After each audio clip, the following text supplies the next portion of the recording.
El tema 4, que lleva como título La península ibérica entre los siglos octavo y undécimo, pues son 9 puntos, pero bueno, a priori pues el tema va a estar adelgazado, porque la parte de Madrid y el Islam, pues prácticamente no la hemos tratado en clase, y de los 8 puntos restantes, pues hay algunos que sí, más en profundidad, y otros que de manera más superficial o a nivel ya de conceptos como el de sociedad quizá y vida cotidiana, pues los hemos visto de esa manera, ¿no? En primer lugar, veremos el inicio de la presencia musulmana del Islam en la península ibérica. ¿Por qué entran los musulmanes en la época de los Omeya, del imperio de los Omeya en la península ibérica? Lo vimos en clase y lo repetiré aquí ahora. La península ibérica estaba dominada por los visigodos desde la caída del imperio romano de Occidente. El desarrollo político y económico de Al-Ándalus, ya para ver un poco luego el legado hispano-musulmán de la presencia musulmana en la España actual incluso, a través del arte y de la cultura, la sociedad y la vida cotidiana, a lo mejor de forma más superficial, este punto 3, y luego ya la segunda parte, que son los núcleos de resistencia cristianos, los reinos, ¿no? El origen de España, de la España cristiana, ¿no? Porque claro, la otra parte es la España musulmana, es el legado hispano-musulmán, con grandes personalidades, tanto a nivel artístico como a nivel cultural. Son antepasados nuestros también. Lo que quiero decir, los núcleos de resistencia cristianos, el origen de los reinos, sobre todo León, Castilla, Aragón, Navarra y los condados catalanes. Luego en ese desarrollo, cuando estudiemos los próximos temas, pues vamos a ver que va a ser Castilla y la corona de Aragón, digamos, el origen real de España, ¿no? De lo que conocemos como España. Y los que van a acabar la llamada Reconquista. Pero bueno, eso es para el futuro. La organización de estos núcleos de resistencia en reinos, los diferentes reinos, con sus herencias, etcétera, y cómo crecen y se desarrollan. Y luego el arte, ya en la parte cristiana, lógicamente, en los siglos 9 y 10, lo que es el Camino de Santiago, y el arte románico ya en la península ibérica. El arte románico, que es un arte europeo, vamos a ver una versión de ese románico para la península ibérica, para la parte cristiana de la península ibérica, que también es muy importante. Pero vamos a ir por partes y el punto uno lo vamos a explicar con los mapas, con los 4 mapas que vienen en las páginas 74 y 75 de nuestro libro de Anaya. Y vamos a empezar por el primer mapa, que es el de la conquista, del 711 al 716. Fue una conquista rápida de los musulmanes. Fue liderada por dos militares llamados Tarik y Musa. Musa es el gobernador del norte de África y Tarik es, digamos, su lugarteniente, uno de los principales generales. Y al mando de dos regimientos, vemos en rojo el regimiento de Musa y vemos en verde el regimiento de Tarik, pues van a ir, digamos, haciéndose con las principales ciudades del reino visigodo. En el 712, por ejemplo, un año después, conquistan la capital, el reino de Toledo. ¿Por qué es tan rápida la conquista del reino visigodo que tiene la capital en Toledo? Primero es la superioridad militar de los musulmanes, ¿no? Insisto, estamos en época del Imperio Omeya, que tiene la capital en Damasco. Y luego también por la debilidad interna. El reino visigodo está en crisis, está en guerra civil prácticamente, entre los seguidores del rey Don Rodrigo y los seguidores de Witiza, escrito con W, esto lo dije en clase. Hay una guerra civil y los musulmanes se sirven de esa división en un principio para, digamos, pacificar el territorio, pero realmente es una excusa para hacerse con la península ibérica. Van a vencer al rey Don Rodrigo en la batalla de Guadalete, como batalla principal donde va a morir el rey en el 711. Y luego, posteriormente, pues pactando en muchas ocasiones con los nobles visigodos, como aquí en Murcia, eh, donde se pacta con la nobleza visigoda, y también en Zaragoza. Estos pactos se llaman Sul, no, tampoco es muy relevante el nombre. O sea, que lo que quiero decir es que no es una conquista violenta, sino que en la mayoría de las ocasiones los musulmanes fueron pactando con la élite, con las élites visigodas. El caso es que a la altura de 716, toda esta zona en verde, eh, los musulmanes ya han conquistado la península ibérica, la han invadido, la han pacificado, eh, y han pactado con la nobleza visigoda y también con los judíos, digamos, el reparto del poder, tanto político como económico, aunque el poder político lo van a seguir llevando, lo van a ejercer los musulmanes. Eh, se abre un periodo, digamos, de asentamiento del poder.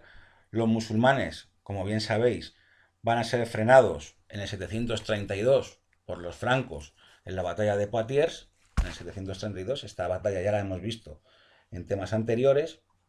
Y una vez que son frenados, ya digamos que van a retroceder, digamos que van a desistir de extenderse por Europa, una vez que los francos les han vencido, y van a sentar el poder en la península ibérica. Y entonces se abre un primer periodo donde Al-Ándalus, ya lo llaman Al-Ándalus, a la península ibérica, eh, depende políticamente de la capital, que es Damasco, pero cuando en el 750 ocurre la revolución de los abasíes, si os acordáis, que digamos asesinan a toda la familia Omeya y llevan la capital a Bagdad, hay un Omeya que es Abderramán que huye de esos asesinatos, de esa revolución, y mediante contactos, digamos que llegan en 756 más o menos al Andaluz y se hace con el poder y funda lo que se llama el Emirato Independiente. El Emirato Independiente, como bien sabéis, es una institución política que es independiente políticamente de Bagdad, dentro del Imperio Islámico, pero que a nivel de religión todavía, digamos, depende del califa de Bagdad. El emir tiene poder político, pero no religioso. Y se abre este periodo que se llama Emirato Independiente entre 756 y el 929. Previamente, y no lo he dicho antes, se produce en el 722 la derrota en la batalla de Covadonga. Esta batalla, como bien sabéis, la vamos a ver luego cuando veamos los núcleos de resistencia. El Emirato Independiente, volvemos al Emirato Independiente, es un periodo de esplendor político y cultural, no tanto como el califato, pero sí es importante. Ya se divide el territorio en coras, gobernadas por gobernadores. O sea, lo que es el territorio de Al-Ándalus está dividido en coras, son provincias, divisiones administrativas. Y también eh, empieza a haber sublevaciones durante el Emirato, tanto de los mozárabes, que son cristianos que viven, como bien sabéis, cristianos que viven en territorio musulmán, y de muladíes también, que son los cristianos que se han convertido al Islam. Normalmente estos muladíes se convierten al Islam para no pagar impuestos, ¿vale? O ciertos impuestos.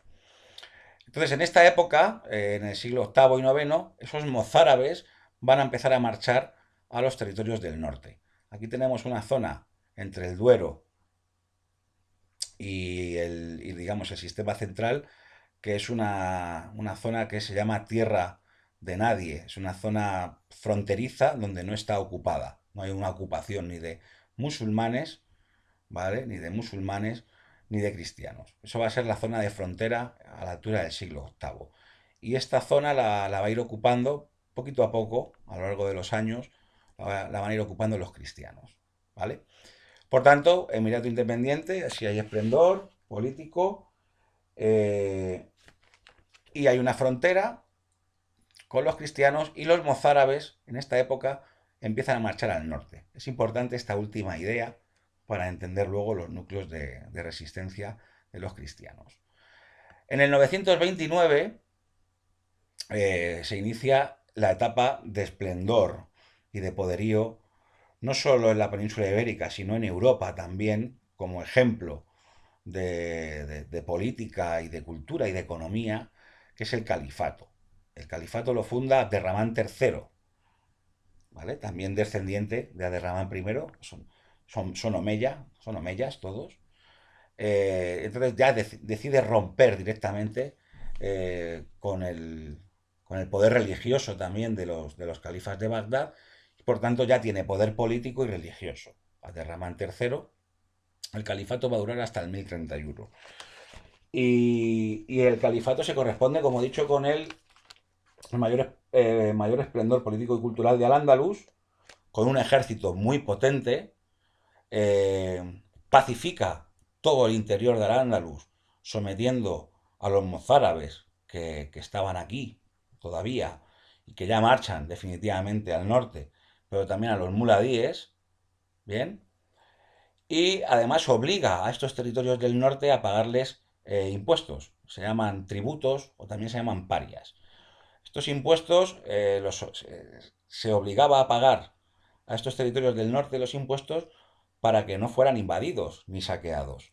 Porque esta época se caracteriza por las racias que se llaman o saqueos, que simplemente son expediciones hacia ciudades del norte, se saquean las principales ciudades, digamos que se destrozan todo lo que se pueda y lo más rápido posible las ciudades, se saquean los silos, que es donde guardan los granos, se quema, se mata también y se vuelve al territorio, ¿vale? Estos saqueos van a ser también muy importantes durante el periodo de Almanzor, el gran Almanzor, que es un general de la época de Ixam II.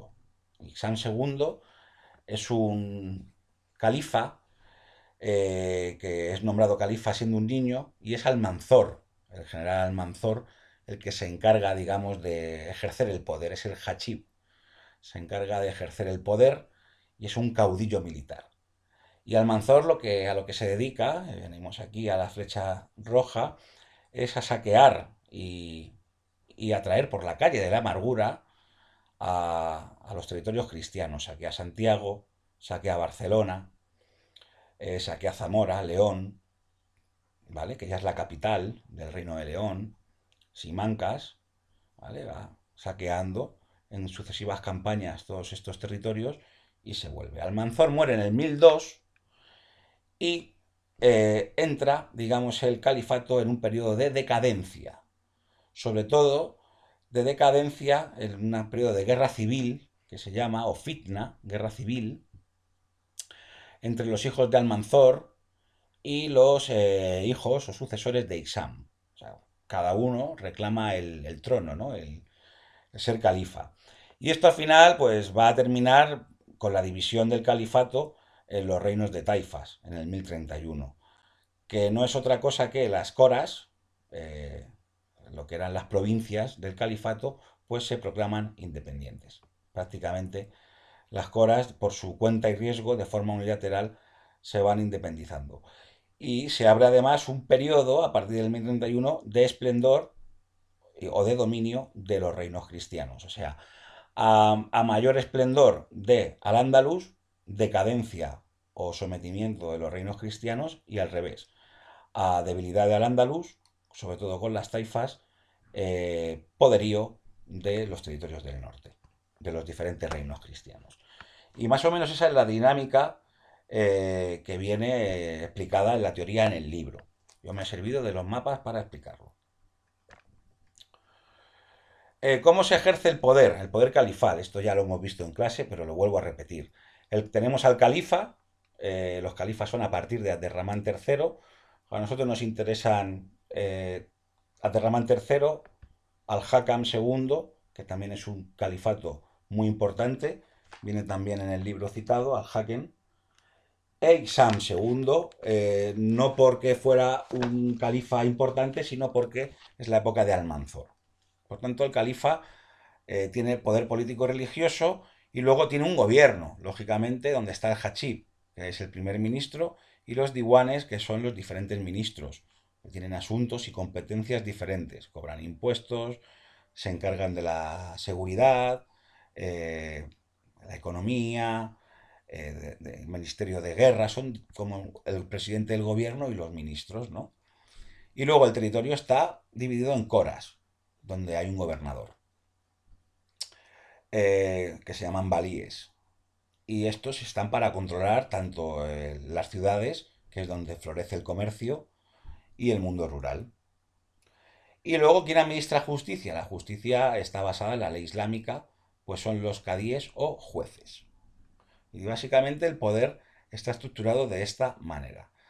Términos importantes: califa, hachib, diwanes y las coras, ¿vale? Y al frente de cada cora, los valíes o gobernadores.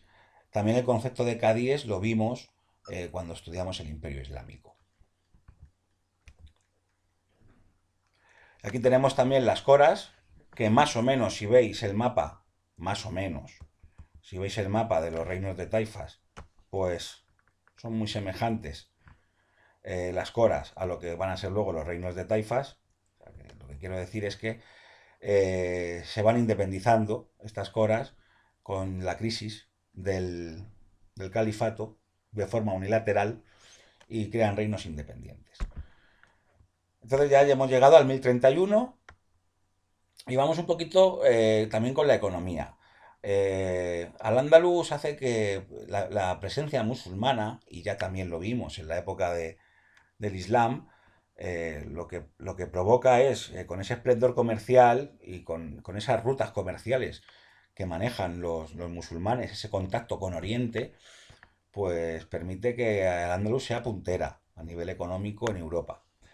Y además, por Al-Ándalus, todos los productos que se van a consumir en el resto de Europa, que Europa está bastante más atrasada a nivel cultural y económico que Al-Ándalus, pues bueno, que gracias al Ándalus lleguen ahí también, por lo menos en las cortes europeas, Carlomagno, por ejemplo, los reyes de Francia, Inglaterra, todos estos productos pasan a través de Al-Ándalus en buena medida. Vamos primero con la agricultura.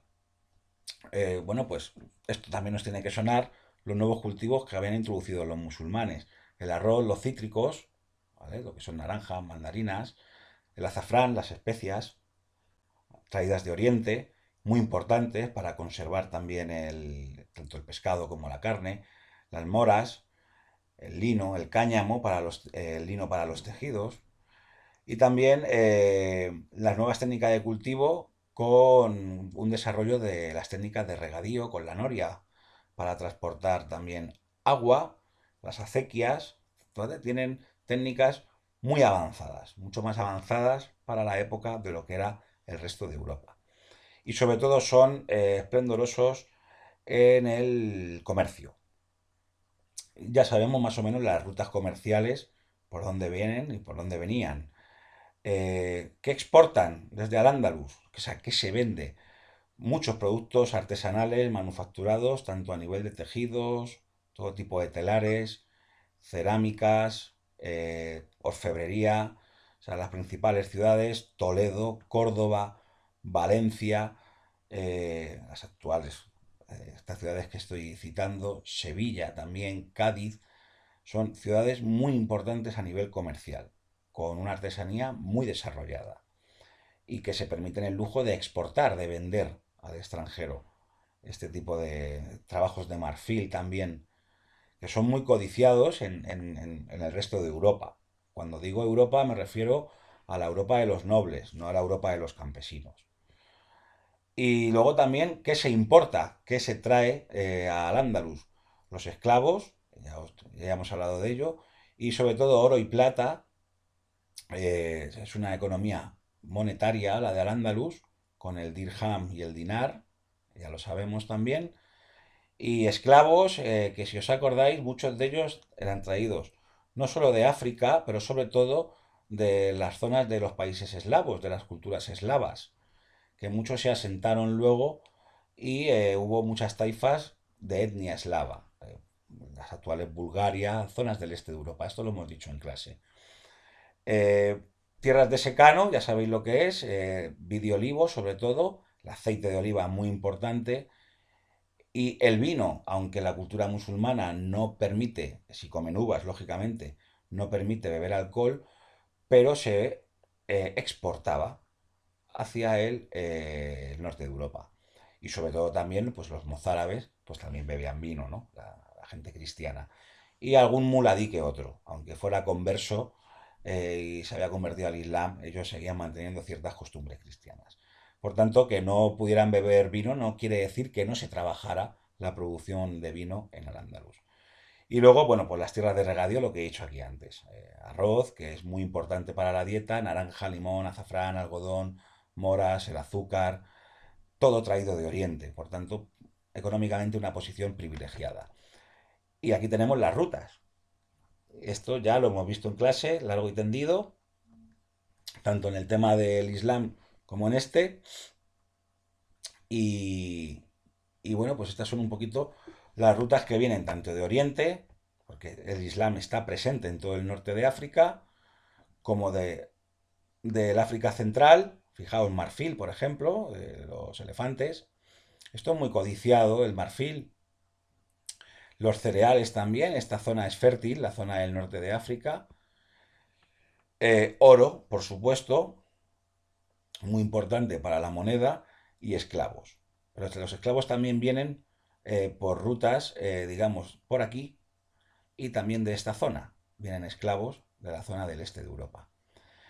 Y poco más, estos más o menos son los productos, las especias también, productos de lujo, todo lo que venga de Oriente. Las especias son muy importantes porque en esta época se conservan los alimentos, la carne, el pescado, gracias a las especias. Si no hay especias, la carne no hay refrigeración posible, pues la carne se echa a perder. Entonces, ese es un poco el tema, ¿no? La cuestión. Y la sociedad, también lo hemos estado viendo, la sociedad al-Ándalus, la dividimos, esto está en la página, si queréis estudiarlo por el libro, más o menos la página 78, aunque yo únicamente me ciño y le presto atención a lo que es la sociedad, porque más o menos la vestimenta y las formas de vida, pues las podemos, digamos que entender. Pero la sociedad es importante y ya nos tiene que sonar también de temas anteriores. Hay dos grandes grupos, los musulmanes, que practican el Islam, lógicamente, y los no musulmanes, que practican otras religiones. Vamos con los musulmanes. ¿Quiénes ejercen el poder? Los árabes y los sirios, sobre todo los árabes. Eh, los que han llevado a cabo la conquista, los primeros invasores. ¿Por qué? Porque dentro del Islam también, y lo he dicho en clase, hay diferentes escalas sociales. No es lo mismo ser musulmán nacido en Arabia, que es el lugar donde se origina la religión, que un musulmán de Marruecos o del norte de África o un bereber. ¿Por qué?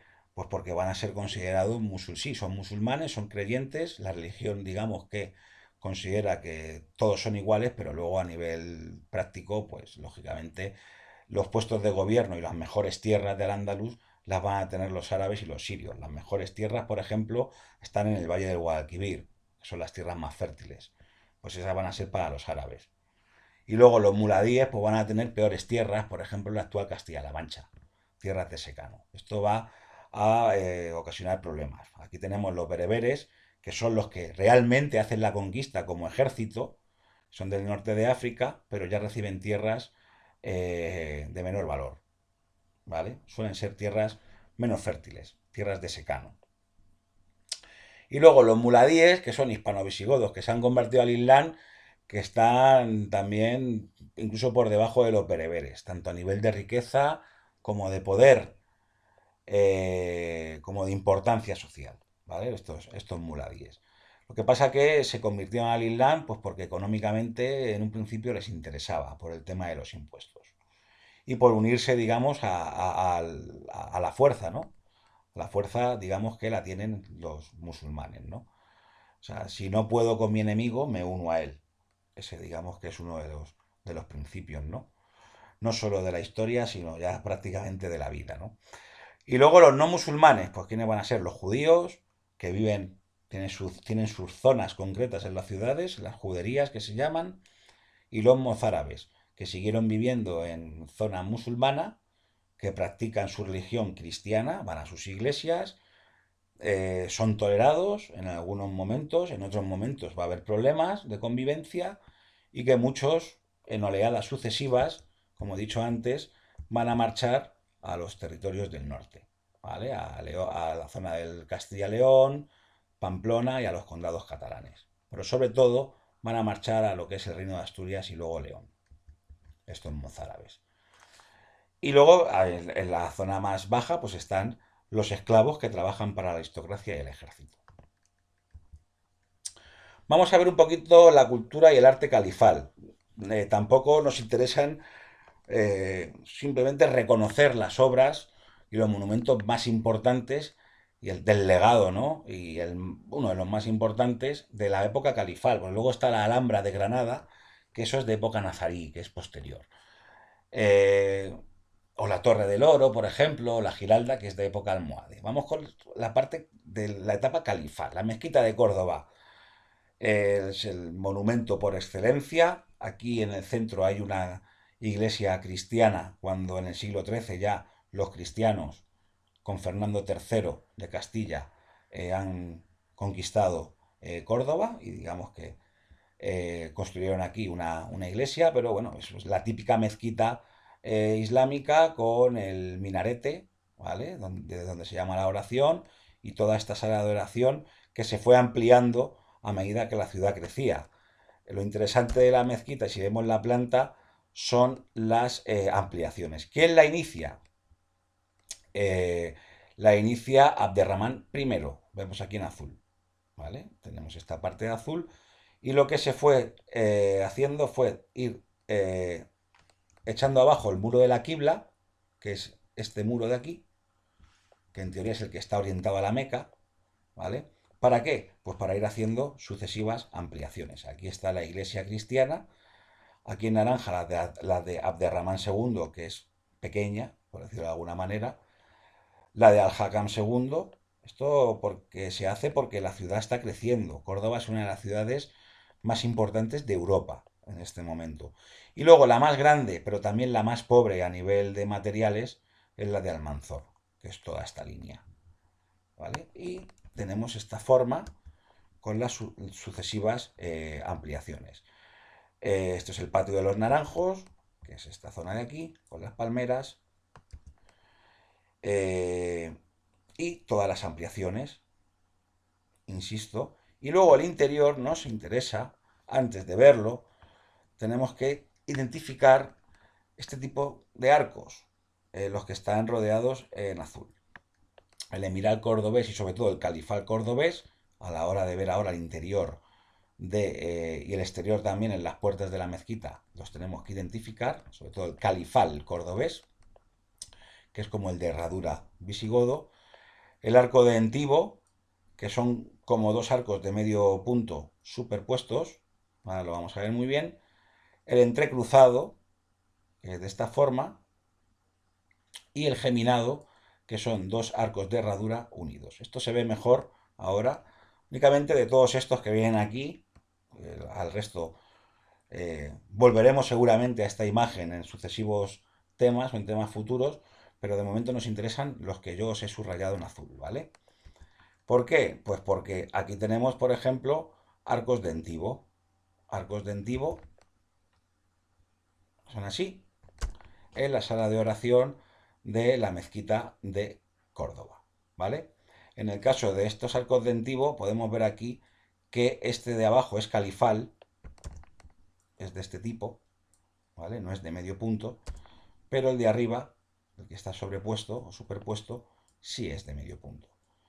Y bueno, se ve muy bien y se identifica muy bien con la policromía en rayas rojas y blancas, ¿vale? Y las columnas, que son de mármol, no sé si, me imagino que alguno ya habrá estado en la mezquita, pues la verdad es que es uno de los monumentos patrimonio de la humanidad. Entonces, por lo menos esto hay que saber que existe. No analizarlo de forma artística, pero sí saber que existe y por lo menos identificar los arcos.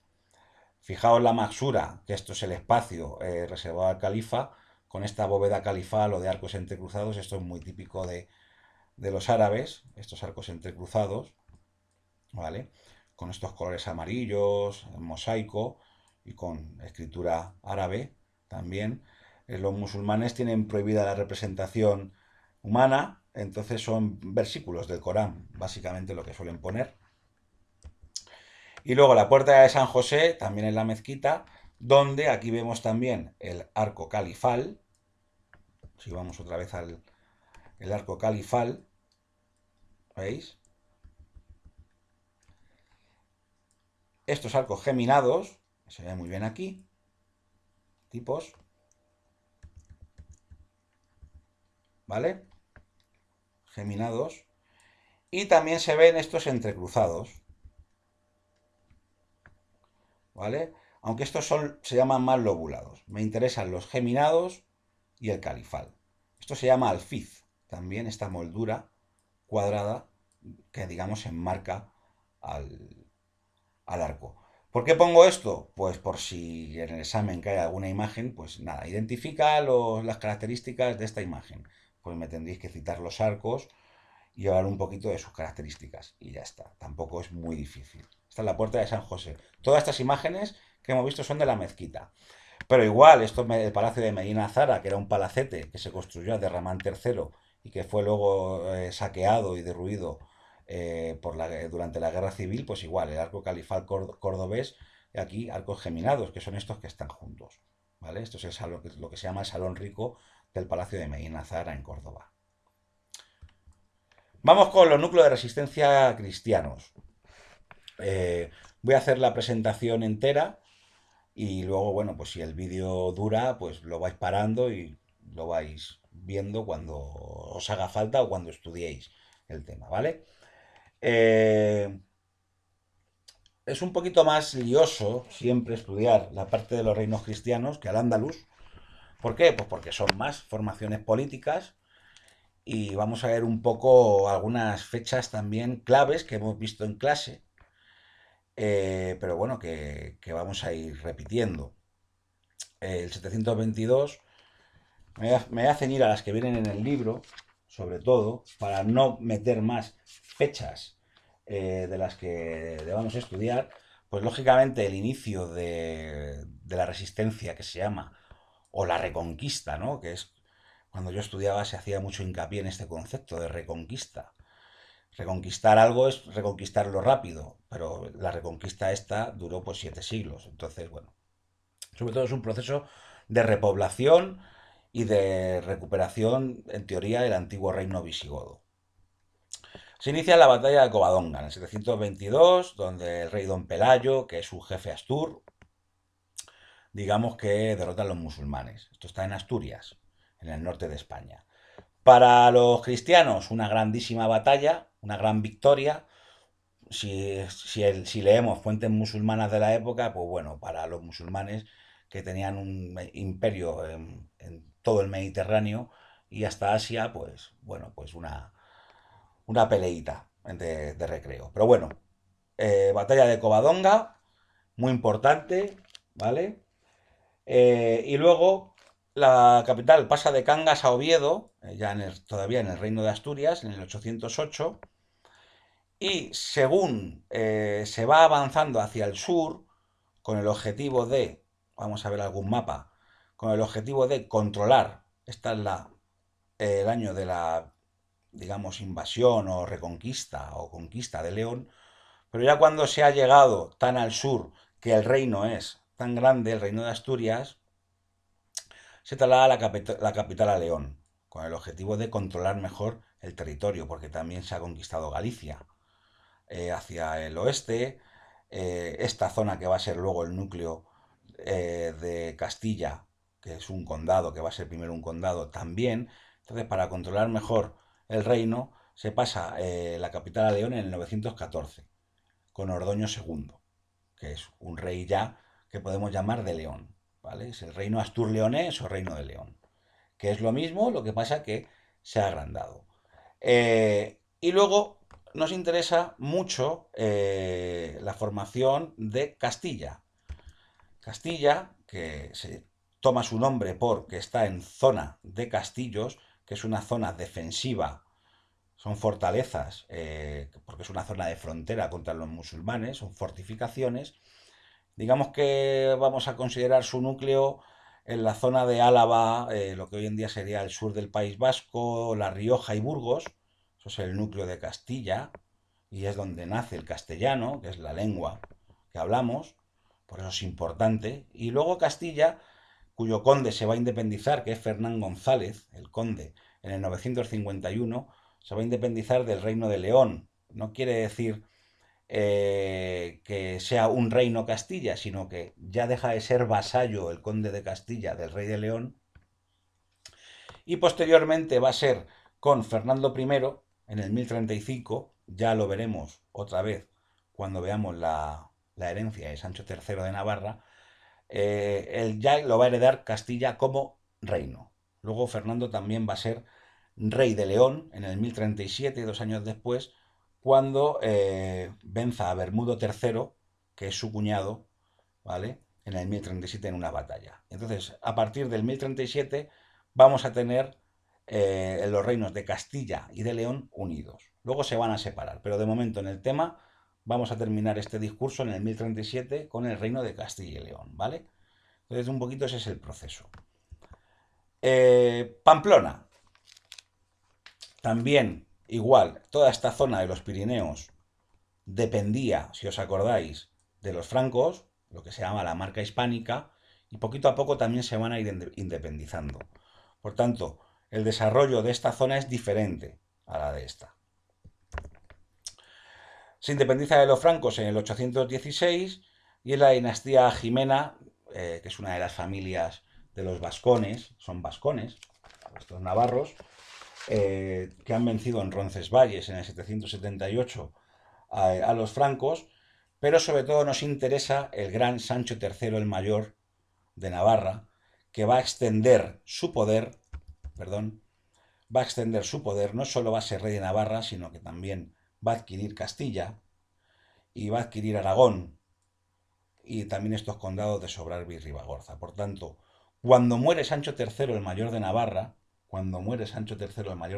que es el rey más importante, él de hecho firmaba como rey ibérico, ¿vale? Es el rey más importante de esta época, va a ser el reino más importante porque es el más grande territorialmente. Tiene Castilla, tiene Aragón, tiene Sobrarbe y tiene Ribagorza. Y en su herencia, pues él lo que va a hacer es lo siguiente. Va a entregar Castilla como reino, y ya lo he dicho antes, en el 1035 a Fernando I, y Aragón también como reino a su hijo Ramiro. Por tanto, ya tenemos que han nacido el reino de Castilla y el reino de Aragón, porque esto es base fundamental para saber la historia posterior de nuestro país, de España. Tenemos a Castilla y Aragón. Y Pamplona pues se lo va a entregar a su hijo García. Pamplona, Navarra, va a seguir, digamos, un proceso diferente. Pero ya tenemos ahí a Castilla y Aragón, ¿vale? Bien, en el libro, bien, cómo forman, tras esta herencia, se forman reinos. Y luego tenemos los condados catalanes, que seguían también perteneciendo a la marca hispánica, y donde el condado más importante es el de Barcelona, y todos estos condados, que son muchos condados, está el condado de Vic, el de Gerona, el de Urgel, y el más importante es el de Barcelona, porque es una de las ciudades comerciales más importantes de Europa del momento. Va a ser Bifredo el Belloso el que unifique los condados en el 878, y luego ya se van a independizar definitivamente de los francos, del reino franco, en el 988, en el siglo X, con Borrell II. Por tanto, ahí tenemos los condados, que están divididos en condados que tienen su conde a la cabeza, pero digamos que es el conde de Barcelona el que controla todo el territorio. Vamos con el gobierno y la administración. Aquí nos interesan ciertos conceptos. Sobre todo el de Cartas Puebla, que son documentos que a medida que se iba avanzando hacia el sur, a las diferentes ciudades o territorios se les daba, digamos, una Carta Puebla, que era una especie de documento con leyes propias y fueros, una serie de privilegios que el rey, sobre todo a nivel de impuestos, el rey daba a esos territorios con el objetivo de qué? Pues con el objetivo de que la gente, de que los campesinos bajaran hacia el sur a poblar estas tierras. Es una cuestión demográfica. O sea, y tú para que la gente se mueva y vaya a estas zonas que son peligrosas, porque son zonas de frontera, bueno, pues tú tienes que dar un aliciente, ¿no?, a la población. Y esos alicientes, pues eran estas cartas pueblas. Eh, Unas ciertas normas, repartos de tierras y privilegios. Por tanto, desde muy pronto tenemos en esas zonas pequeños propietarios de tierras que las trabajan. Agricultura, aquí tenemos un poquito un dibujo, como nos lo enseña, con la azada, vestidos con el sayo, el arado, tirado por bueyes, y esta era la vida en estas zonas de frontera. O sea, ganarse el sustento y ganarse el pan. Y luego estaba también la presura o aprisio, que era la ocupación de tierra por campesinos, monasterios o nobles. No quiere decir que solo fueran campesinos, también iban nobles para defender también el territorio, pero lógicamente estos territorios eran mucho más débiles que todo el poderío militar que había aquí en Al-Ándalus. Por tanto, pues estaban sometidos a saqueos en época del califato, como hemos visto antes. Pero bueno, eh, solo los valientes y los que arriesgan, en teoría, son los que prosperan, ¿no? Según se dice. Por tanto, en eso consiste la repoblación y la administración. Estos conceptos los hemos dado en clase. Vamos un poquito con el arte, en los siglos XI y X. Vamos a ver básicamente arte asturiano, arte mozárabe, Camino de Santiago y luego el románico. Vale, este arte asturiano, que también se puede llamar prerrománico, es el arte, pues como su nombre bien indica, en el reino de Asturias. Monumento más importante y que hay que saber. No sé si alguien habrá estado, Santa María del Naranco, que es una iglesia, pero que originalmente era una aula regia, o sea, era donde el rey recibía, digamos, a la corte, era, digamos, que como una especie de oficina del rey, donde el rey recibía pues a los nobles, a los condes, a los clérigos, a la gente importante del reino. Y luego también fue utilizada como iglesia. ¿Por qué se dice prerrománico? Esta fue mandada a construir por Ramiro I de Asturias. Fijaos el año, siglo IX. Arte asturiano o ramirense, dentro del prerrománico. ¿Por qué se llama prerrománico? Pues porque tiene elementos arquitectónicos similares al románico. ¿Cuáles son? Ya lo sabemos. Arco de medio punto, pilares, construcción en piedra, muy robusta, lógicamente. Fijaos los sillares de piedra. Y luego en el interior, pues estos arcos fajones y la bóveda de cañón. O sea, por eso es prerrománico. Tejado a dos aguas, aquí lo vemos también. Y básicamente esta es la forma de... Y es un arte rural, está en un entorno rural, ¿no? ¿Por qué? Pues porque las ciudades, como bien sabéis, pues son poco relevantes en esta época. No quiere decir que no lo fueran, sino que tienen poco peso económico en la Europa cristiana, no así en la musulmana.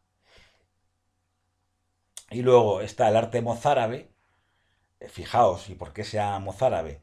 Porque es el arte que llevan los mozárabes que, digamos, marchan de Al-Ándalus a los territorios del norte y llevan una especie de estilo arquitectónico que han traído de Al-Ándalus. Fijaos en los arcos geminados, ¿vale? Esto es un arco califal y esto está en San Miguel de la Escalada, en León, construida en el año 913, ¿vale? Por tanto, es una obra mozárabe. También se llama arte de repoblación, pero bueno, yo prefiero llamarlo arte mozárabe porque tiene rasgos traído por los mozárabes que, insisto, marcharon del sur hacia el norte. Llevan su arte, su estilo arquitectónico. Por tanto, fijaos la riqueza, ¿no?, cultural. Luego está el Camino de Santiago, que bueno, esto del Camino de Santiago fue porque se descubrieron es muy importante a nivel cultural, pero también a nivel económico. Se supone que un ermitaño a la altura del siglo IX, principio del siglo IX, descubrió una tumba que supuestamente contenía los restos del apóstol Santiago, que, bueno, pues que según las escrituras pues vino aquí, a la península ibérica, y la iglesia lo que es la institución eclesiástica, digamos que empieza a fomentar la peregrinación por diversos caminos hacia la ciudad de Santiago. Estas peregrinaciones no solo a nivel cultural son importantes, porque por ejemplo, de Francia, gracias a estos caminos va a entrar el románico o un estilo de románico por España, hacia los territorios cristianos, sino también culturales y económicos. Sobre todo el Camino de Santiago es muy importante hoy en día a nivel turístico y a nivel económico. Eh, Hablo lógicamente fuera de lo que es la pandemia. Es importantísimo pues, porque hay mucho patrimonio cultural, la hospedería, por ejemplo, la hostelería, el turismo, entonces el Camino de Santiago y también a nivel espiritual. Mucha gente lo hace porque quiere tranquilidad y quiere ver pues patrimonio, ¿no? Lógicamente la gente no lo hace desde París, aunque bueno, si tienes tiempo puedes hacerlo perfectamente, pero sí a través de pequeños tramos, ¿vale? Pues bueno, pues para ver las diferentes iglesias, etcétera. Eso hoy en día. En esta época es una época de peregrinación, ¿vale? Pero también es una época de inicios de intercambio comercial. Por tanto, este Camino de Santiago, dentro de lo que es la Edad Media, es muy relevante, ¿vale? Dice algunas ciudades, Roncesvalles, por ejemplo, Sopot, Puente la Reina, Logroño, Burgos. El Camino de Santiago pasa por todas estas ciudades, por Vitoria, por Irún, entonces, Oviedo, y siempre hasta Santiago. Y luego Santiago, el año jacobeo, es el año en que el santo, que es el 25 de julio, cae en domingo. Es lo que digamos que es como una festividad, ¿no? No sé si lo habréis visto alguna vez en televisión, pero bueno, esa es la importancia, eh, porque la religión es muy importante y el marchar a Santiago, la gente que es muy creyente, pues bueno, marcha a rezar allí. Es como la ciudad de la Meca para los musulmanes, que hay que peregrinar, pues se pone de moda también, o a Roma, pues se pone de moda para los creyentes, y aquí en esta época todo el mundo es creyente, la peregrinación a Santiago. Vamos con el arte románico, vamos a ver dos escuelas. Eh, la catalana y la castellano-aragonesa. ¿Por qué está dividida en dos escuelas? Pues porque el románico catalán tiene mucha influencia de Italia, por la posición que tiene Cataluña. Sin embargo, el románico catalano-aragonés va a tener más influencia de las rutas del Camino de Santiago y de Francia, ¿no? Vamos con el románico catalán.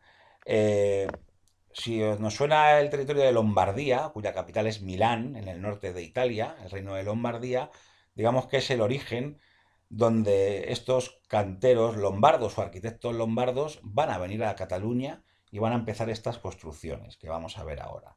Sobre todo esto se va a traducir en una serie de arcos que vamos a ver ahora, que es el arco lombardo, que van a decorar sobre todo las cornisas, las partes altas de estos edificios. Y vamos a ver alguno de ellos. Luego está el abad Oliva, que digamos que es el abad del monasterio de Ripoll y que va a financiar, va a poner el dinero para que estas construcciones salgan adelante. San Clemente de Taúl en Lérida, 1123, nos tiene que sonar por el Pantocrátor. Lo vamos a ver luego también. El Pantocrátor de San Clemente de Taúl. Bueno, pues son iglesias pequeñas, típicas románicas. Y aquí están los arcos lombardos. Estos de aquí. ¿Vale? Esto se ve en Italia, en el románico italiano.